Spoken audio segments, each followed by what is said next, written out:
I was 50 years old, 3 years sober, and doing stand-up for the first time in a curling rink in front of 90 friends, and some I have known for years. I stepped onto the stage.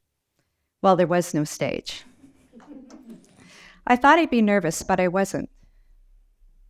Hey, I didn't even speak at my wedding. I mean, our wedding. I shared stories about my childhood growing up in Nova Scotia. Like when I was 14, I was living in a trailer court and we had 2 geese named Christmas and New Year. Because that's when we were going to eat them. Sad, right? Wrong. They were a-holes. This was the first time I experienced the power of sharing my story with vulnerable humor. I think we've all experienced the benefits of humor. I know for me, and I'm thinking probably for you too, humor creates safety because of the connection. It helps me relax and it improves my mood. It just makes me feel good. Aren't these amazing benefits? Now imagine experiencing the benefits of humor at a deeper level.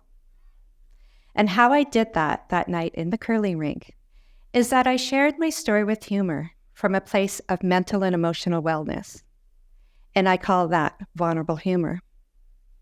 I didn't joke at my life's experiences. I didn't make fun of it just for the sake of getting a laugh. I'm going to rewind a little bit here. I came into sobriety through the psych ward. I remember sitting on the hard hospital bed, looking at the walls, through my tears, missing my husband and children. I got up and walked out of my room to use the phone, and a nurse yells at me, "Get back to your room and stay there." I scurried back to my room, and all I heard was the door closing and the click of the lock. And I cried, "What have I done?"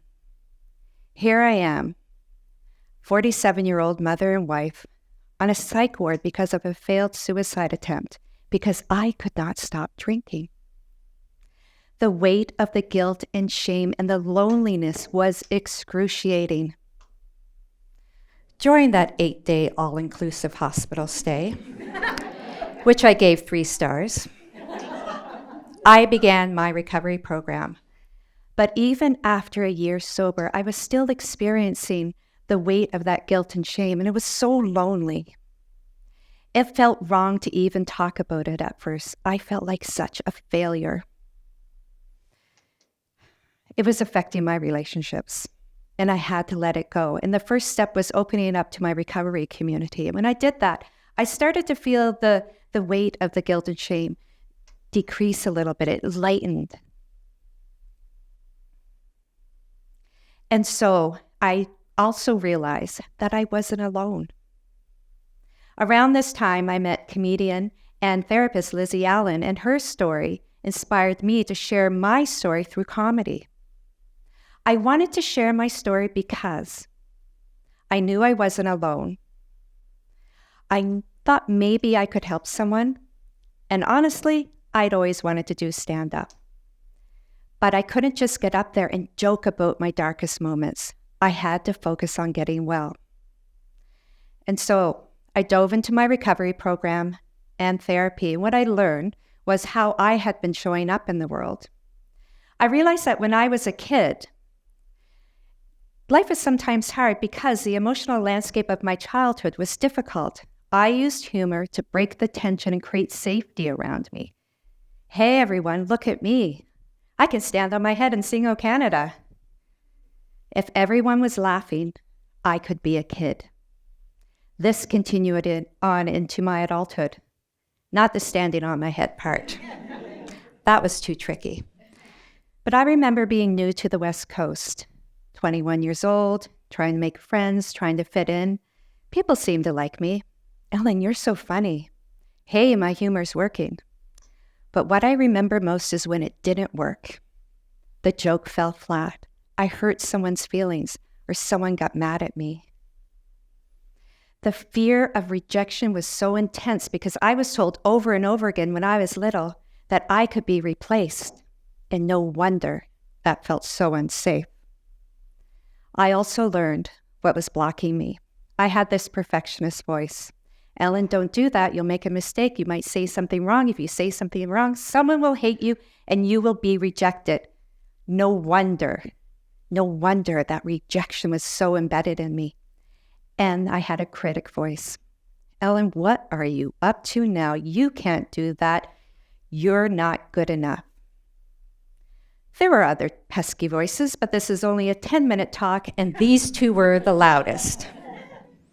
So, through my recovery program, which involves a lot of writing and a lot of sharing, and therapy, which involves a lot of talking, and connecting to my higher power, which involves a lot of connecting, and comedy writing, I got to learn about myself, trust myself, and have compassion for myself.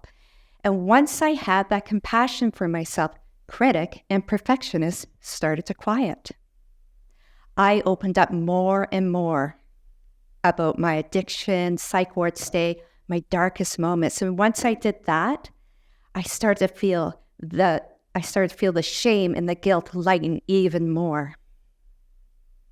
And with that compassion, I started to feel that perfectionists and critics soften and step aside. I'm not mad at critic and perfectionists.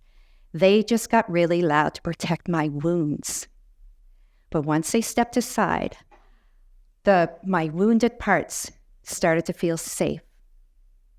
And I could connect in with the real me. Remember that stand-up about the silly geese?